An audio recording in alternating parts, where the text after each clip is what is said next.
If you like buffalo chicken, this is a must try. This is a buffalo chicken grilled cheese sandwich that I made on my Char-Broil Kettleman grill, and it came out absolutely perfect.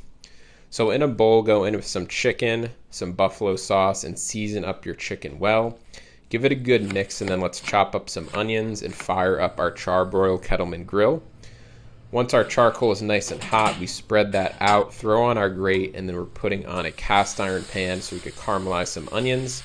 So once those are nice and caramelized, you could remove your onions, add on your chicken, and then we're closing the lid, cracking that vent to let out some heat so we could get some beautiful grill marks on our chicken just like this. So now you could flip the chicken. We're going to take our temperature of our chicken with our Charbroil meat thermometer. Make sure we hit an internal temperature of 165. Then you could chop up your chicken, add it to a bowl with some pickles, buffalo sauce, blue cheese, sour cream, cheddar cheese, and softened cream cheese. So mix that up. You could add it to your bread. We got some cheese, pickled jalapenos, buffalo chicken, and caramelized onions going on that bread. Toast it up on our grill and enjoy.